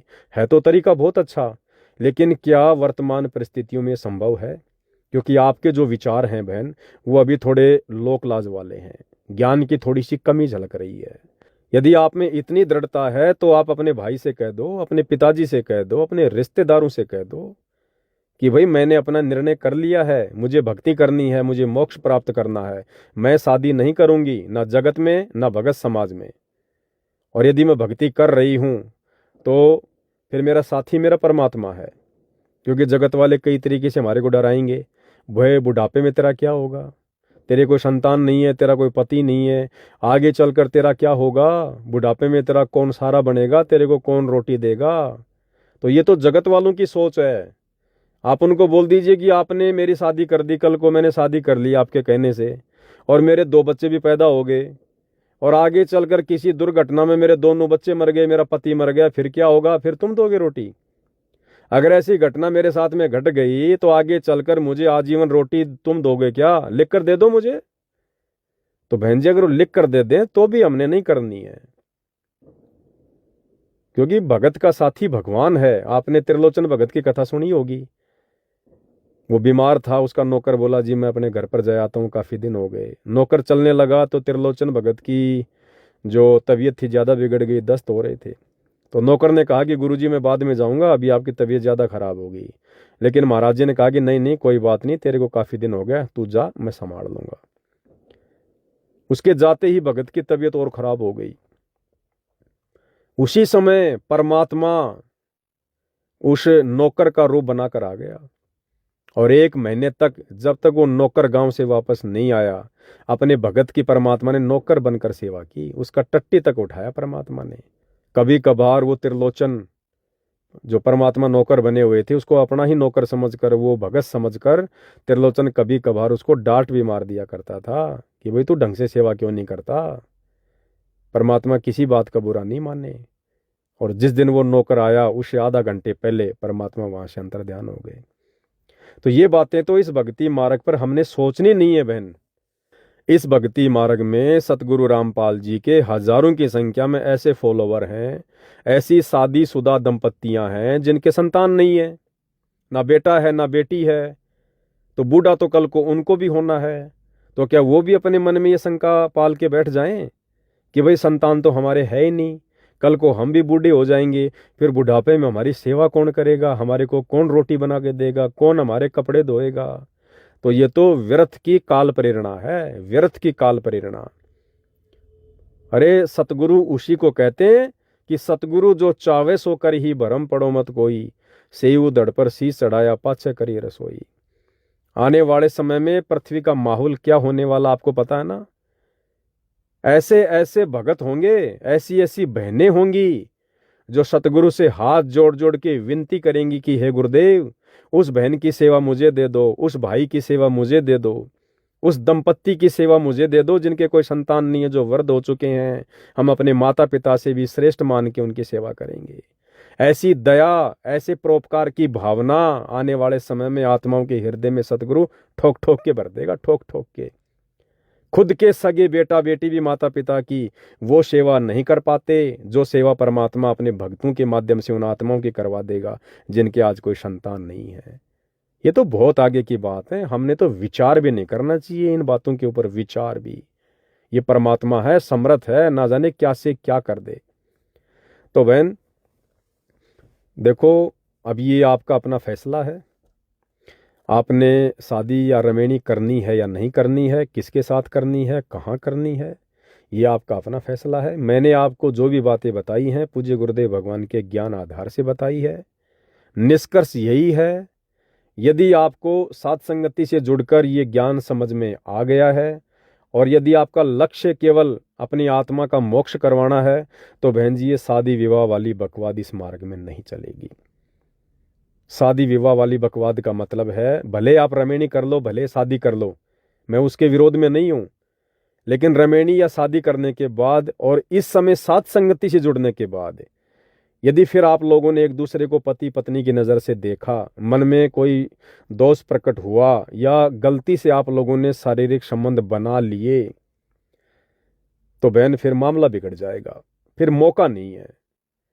देखो जो भाई बहन अभी सतलोक आश्रमों से जुड़े हैं, साथ संगति का उनको ज्ञान नहीं है, वो जुड़ नहीं पा रहे हैं, वो भले लाख गलतियां कर दें, जब तक वो साथ संगति से नहीं जुड़ते हैं उनकी गलतियां परमात्मा माफ करेगा। लेकिन साथ संगति से जुड़ने के बाद, हर एक बात का पता लगने के बाद, इस ट्रेनिंग सेंटर में आने के बाद यदि फिर हम ये गलतियां करेंगे बहन जी, फिर हम मोक्ष की उम्मीद कतई ना करें। फिर चाहे जी भर के बकवाद कर लो, कोई दिक्कत नहीं है, परमात्मा आगे और जन्म दे देगा, फिर आगे और बकवाद करते रहना, वो आपकी अपनी मौज। बाकी आप ये सोचकर, आपके मन में अगर कहीं ये शंका है कि भाई आगे चलकर मेरी अकेली का क्या होगा, मैं अकेली क्या करूंगी, मेरा जीवन गुजर बसर कैसे होगा, तो ये भी ज्ञान की कमी है बहन जी। अरे राबिया की कथा सुनी होगी आपने। राबिया शादी नहीं करना चाह रही थी, लेकिन राबिया के माता पिता ने ज्यादा दबाव डाल दिया। जैसे आपके माता पिता आपके ऊपर दबाव डाल रहे हैं ना कि हमने समाज में रहना है, लोग क्या कहेंगे, ऐसे ही राबिया के माता पिता ने राबिया के ऊपर दबाव डाला था, हम समाज में रह रहे हैं, कल को क्या मुंह दिखाएंगे, रिश्तेदार क्या कहेंगे, अगर तू शादी नहीं करेगी तो हम दोनों जहर खाकर आत्महत्या कर लेंगे। तो राबिया ने माता पिता के दबाव में आकर शादी करना तो स्वीकार कर लिया था, शादी करना तो स्वीकार उसने कर लिया था। लेकिन बहन जी वो समय कुछ और था। राबिया जिस समय धरती पर थी उस समय बहन जी ये मोक्ष मार्ग नहीं था। उस समय राबिया को इतना ज्ञान नहीं था, हालांकि उसको परमात्मा मिल गए थे संत रूप में, दरवेश रूप में, जिंदा महात्मा के रूप में, ज्ञान भी समझा दिया था, लेकिन बहन जी वो मोक्ष मार्ग नहीं था। राबिया आप और हमारी तरह 24 घंटे मोबाइल में सत्संग नहीं सुना करती थी, उस समय सुविधा नहीं थी। लेकिन फिर भी उस लड़की ने बहुत हिम्मत की, लेकिन लास्ट में माता पिता ने ज्यादा दबाव दे दिया, तो लड़की ने सोचा कि इनकी आत्महत्या का पाप मुझे लगेगा। ये सोचकर उसने माता पिता को हाँ कर दी कि ठीक है मैं शादी कर लूंगी। लेकिन आज राबिया वाला समय थोड़ी है, आज तो सतगुरु ने ठोक ठोक के तत्व ज्ञान दे दिया, भक्ति मार्ग खोल के रख दिया, गुण अवगुण सब कुछ बता दिए, हम कहाँ मार खा सकते हैं, कहाँ काल हमें डिगा सकता है, हमने क्या क्या सावधानियां बरतनी है। आज परमात्मा ने मूल ज्ञान देने में, सार ज्ञान देने में कोई कमी नहीं छोड़ी है। आज हम राबिया जैसी गलती नहीं कर सकते कि माता पिता के दबाव में आ जाएंगे, समाज के दबाव में आ जाएंगे। और राबिया ने शादी कर ली। शादी करने के बाद अपने पति को कह दिया कि मैं आपके साथ में पति पत्नी संबंध में नहीं आ सकती, अगर आप मेरे साथ जबरदस्ती करोगे तो मैं अपनी आत्महत्या कर लूंगी। तो राबिया ने भी शारीरिक संबंध नहीं बनाए, तो राबिया को कोई संतान भी उत्पन्न नहीं हुई। लेकिन क्या राबिया के मन में कभी ये विचार आए कि भाई एक दिन मेरा पति भी मर जाएगा, ये भी बूढ़ा हो जाएगा, फिर मेरी बुढ़ापे में कौन सेवा करेगा, मेरे तो बच्चे हैं ही नहीं। लेकिन राबिया के मन में ये कभी नहीं आया। और क्या राबिया को परमात्मा ने कभी बच्चों की कमी महसूस होने दी, कभी किसी सहारे की कमी महसूस होने दी? जबकि उसने तो ससुराल जाने के बाद भक्ति भी छोड़ दी थी। जो थोड़ी बहुत भक्ति परमात्मा ने उसको दी थी, बीच बीच के 5 मंत्र दिए थे, राबिया ने तो वो मंत्र करना भी छोड़ दिए थे। फिर बाकी जो मुसलमान धर्म के काजी मुल्ला थे उनके संपर्क में आ गई, तो फिर वो मुसलमान धर्म की जो परंपरागत साधना थी वही राबिया करने लग गई थी। उसके बावजूद भी सतगुरु ने फिर उसको संभाला कि नहीं संभाला? मरने के बाद भी संसार में उसका नाम कर दिया सतगुरु ने। मक्का उठ के आ गया उसके लिए जब वो हज करने जा रही थी। तो बहन जी ऐसा ही उन आत्माओं के साथ में होगा जिन आत्माओं का वर्तमान में सतगुरु रामपाल जी के यथार्थ 13वें कबीर पंथ से जुड़कर लक्ष्य केवल मोक्ष प्राप्ति का होगा। और यदि वो आत्माएं शादी विवाह नहीं करती हैं, वो आत्मा यदि शादी विवाह नहीं करती हैं, तो अंत में परमात्मा उन आत्माओं को भी किसी सहारे के मोहताज नहीं रहने देगा। अपनी आत्मा के लिए परमात्मा ना जाने क्या से क्या कर देगा। अरे विचार करो बहन जी, सतगुरु हमें भक्ति क्यों दे रहे हैं, क्यों करवा रहे हैं, ज्ञान क्यों दे रहे हैं? ताकि हम संस्कारों से पीछे हटें। हमने जबरदस्ती के संस्कार बढ़ा रखे हैं, तो संस्कारों को सतगुरु घटाना चाहता है। अब आप रमेणी करोगी और रमेणी करते ही आपका संस्कार एक नई आत्मा के साथ में जुड़ गया। आप जिस भी भगत के साथ में शादी करोगी वो सांसारिक दिखावे में आपका क्या हो गया? पति हो गया, यानी आपका उसके साथ में एक रिश्ता जुड़ गया। तो बताओ बहन जी, आप संस्कार घटा रही हो या संस्कारों को बढ़ा रही हो? आपने रमेणी कर ली, उसके बाद आपके संतान हो गई, संतान होते ही आप संस्कार घटा रही हो या बढ़ा रही हो? आपको नए सास ससुर मिलेंगे, बताओ, ससुराल में जाकर आप संस्कार घटा रही हो या आप जी बढ़ा रही हो? 20 प्रकार के आपके रिश्तेदार बन जाएंगे रमेणी होते ही, ऑटोमेटिक। जिस प्रकार बच्चा घर में जन्म लेता है, जन्म लेते ऑटोमेटिक उसके 20 रिश्तेदार हो जाते हैं। कोई मामा हो जाता है, कोई फूफा हो जाता है, कोई ताऊ हो जाता है, सगा। ऐसे ही जब आप रमेणी करोगी, आपके कितने रिश्तेदार जुड़ जाएंगे ऑटोमेटिक। आपके पति, आपके सास ससुर, आपके देवर, आपकी देवरानी, आपके जेठ, आपके जेठानी हैं, और आपके दुनिया भर के रिश्तेदार ऑटोमेटिक वो आपके सगे हो जाएंगे। ये मेरी सगी भाभी, ये मेरी सगी बहू, ये मेरी सगी फलाना। अरे हम संस्कारों को ये भक्ति करके घटाएंगे या बढ़ाएंगे? आप कितने संस्कार जोड़ लोगे आप? तो हमने तो संस्कार घटाने हैं, बढ़ाने थोड़ी हैं। परमात्मा संस्कार घटाने के लिए भक्ति देता है, बढ़ाने के लिए नहीं देता है। तो बहन जी, इन तमाम बातों पे विचार कर लो। देखो, मैं अंत में फिर आपसे कहूंगा, क्योंकि ये परमात्मा ने जो ऑडियो संदेश शुरू करवाए हैं, ये आप और हमें बहुत ज़्यादा हिम्मत देंगे, हमारे को दृढ़ता देंगे इस भक्ति मार्ग पर। मैं पवन दास, शादी से पहले मैंने बहुत बकवादे की। शादी से पहले तो मैं नहीं कह सकता, क्योंकि मेरी शादी होने से पहले तो मेरी उम्र भी इतनी ज़्यादा नहीं थी, मेरा बाल विवाह हुआ था। तो उससे पहले तो मैंने ऐसी कोई विशेष बकवाद नहीं करी। लेकिन मन में जो गंदगी थी वो तो देखो रहती ही है, कुदृष्टि वगैरह ये सब कुछ था, जो भी होता है एक नॉर्मल व्यक्ति के अंदर। शादी हो गई। शादी होने के बाद फिर मैं जयपुर आ गया पढ़ने के लिए। यहाँ मैंने फिर काफ़ी बकवाद की। मैंने इस बात का जिक्र मैंने अपने एक वीडियो में भी किया हुआ है। फिर मेरे 2 संतान हुई, दोनों लड़के हुए। लड़के बड़े हो गए, और इस भक्ति में आने के बाद में, और जब से परमात्मा ने साथ संगति से जोड़ा है, तो मैं तो यही संदेश दे रहा हूँ सबको कि भैया संस्कार घटाने हैं, बढ़ाने नहीं हैं। और जो व्यक्ति काम, क्रोध, मोह, लोभ, अहंकार में जकड़ा हुआ वो मोक्ष प्राप्त नहीं कर सकता। तो ये संदेश मेरे बच्चे भी सुनते हैं, सभी सुन रहे हैं। तो मैंने तो घर में कह दिया था कि भाई देखो, मैं तो आप लोगों की रमेणी करूंगा नहीं, क्योंकि मैं तो अपने सतगुरु के वचन पर चलता हूं। और मेरे सतगुरु ने क्लियर कर रखा है, यदि बच्चे के भाग में रमेणी लिखी है, कोई संस्कार किसी लड़की के साथ में जुड़ा हुआ है, तो वो माता पिता के ना चाहते हुए भी संस्कार पूरा होगा। तो मैं तो अपने सतगुरु के वचन पे दृढ़। तो मैंने तो कह दिया, भैया देखो, मैं तो ना किसी से तुम्हारी रमेणी की बात करूंगा। अन्यथा बहुत सारे भक्तों की इच्छा थी कि भाई पवन भगत जी के घर में हम अपनी बेटी को दे दें। बड़ा अच्छा परिवार है, संस्कारी परिवार है, सब लोग भक्ति करते हैं, सारे भक्ति से जुड़े हुए हैं। या मैं पवन दास किसी भी भगत भाई को ये बात बोल दूं जिसकी लड़की शादी के योग्य है, वो मना नहीं करने वाला था। लेकिन मैंने कभी किसी के सामने जिक्र नहीं किया।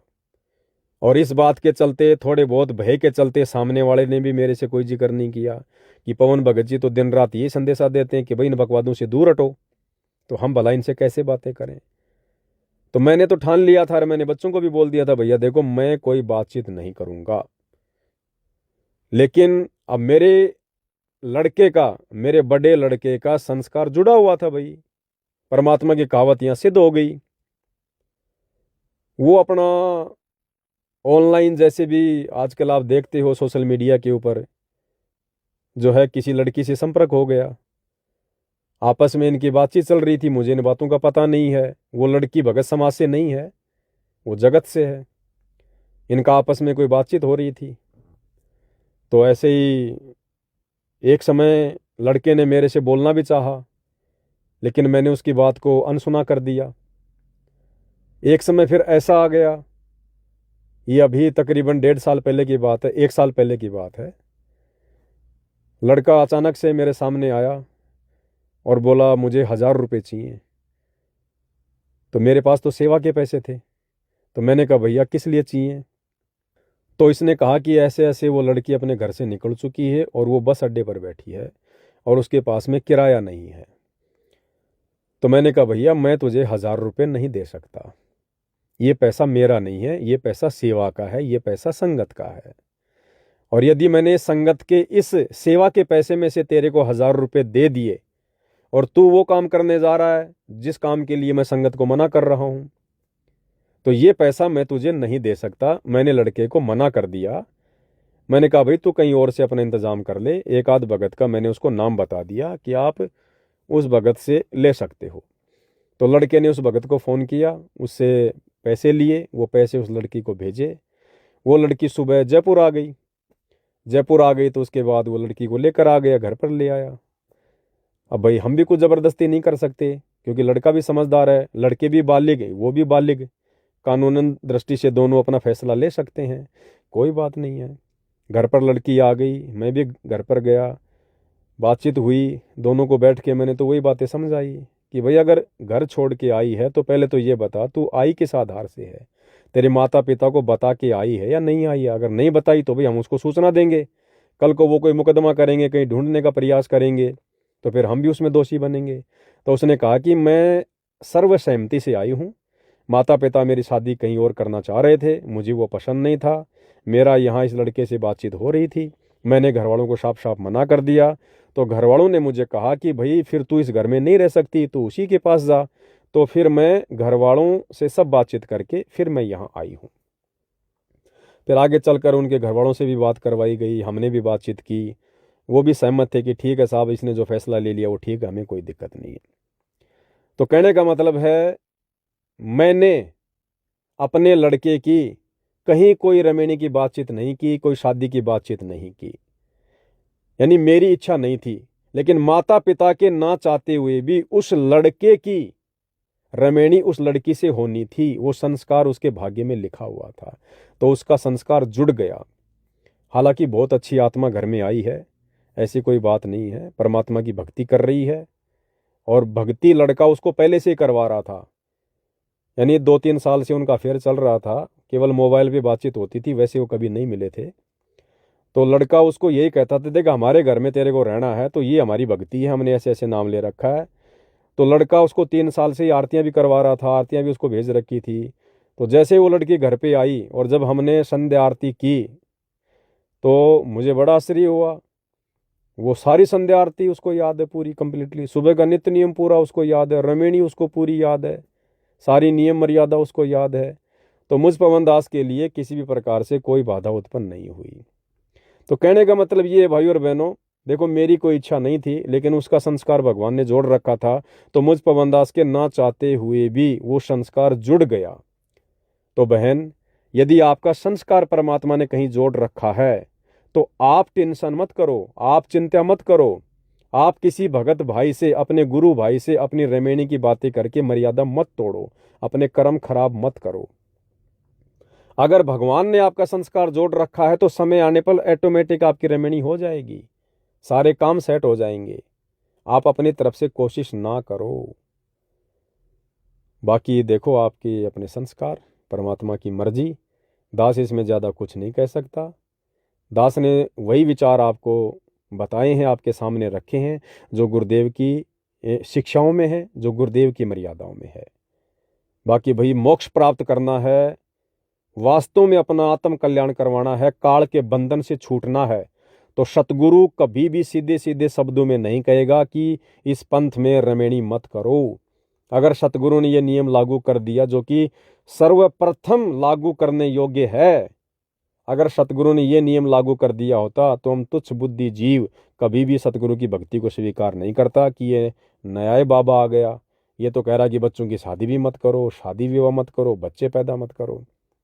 तो भैया सतगुरु ने क्या करना है क्या नहीं करना है, अपने सत्संगों में सारी बातें उन्होंने वाणियों के माध्यम से बिल्कुल लिखी हुई हैं, बता रखा है, केवल हमने समझने की देर है। अरे असंख्यों युग बीत गए हमारे को ये बकवाद करते हुए, बच्चे पैदा करते हुए। परमात्मा कहते हैं ये आवन जान बखेड़ा, यहाँ कौन बसावे खेड़ा। अरे हमारे नाम के ना जाने गांव के गांव बसे हुए हैं, शहर के शहर बसे हुए हैं हमारे नाम के।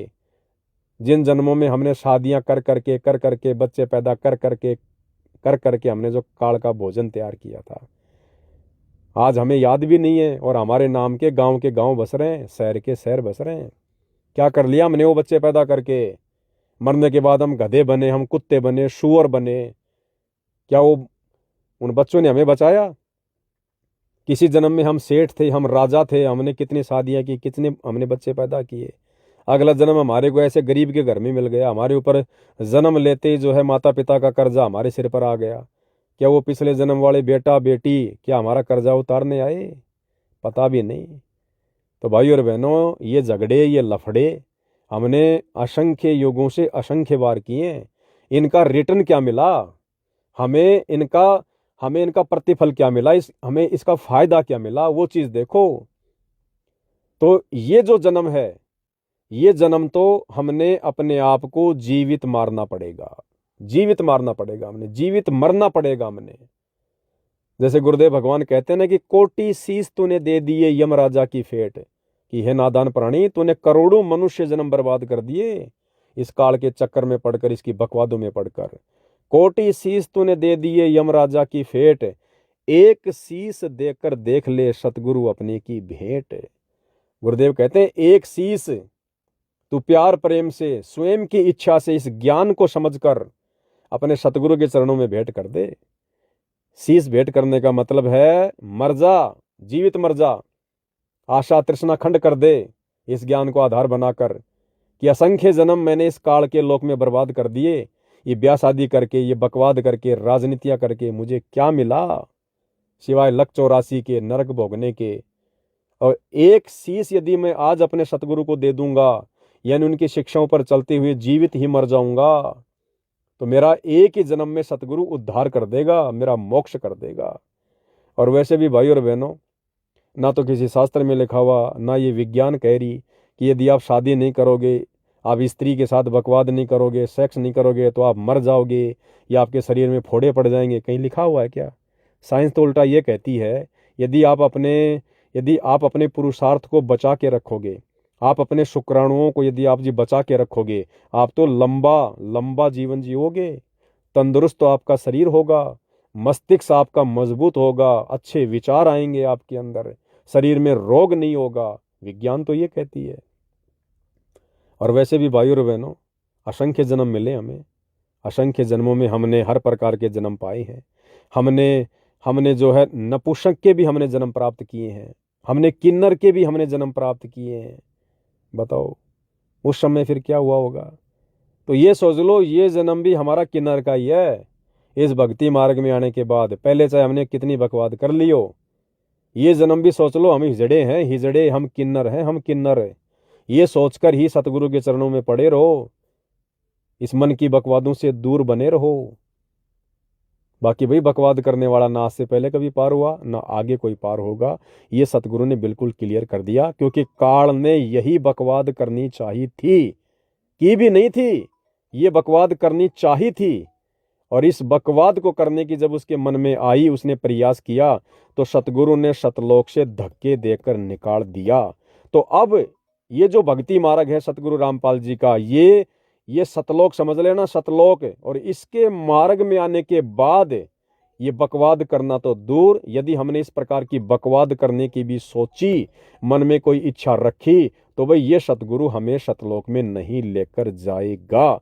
इस बात को सतगुरु कहते हैं, कहीं अपने दिमाग में कहीं जो है पल्ले गांठ लगा ले, ये परम सत्य है।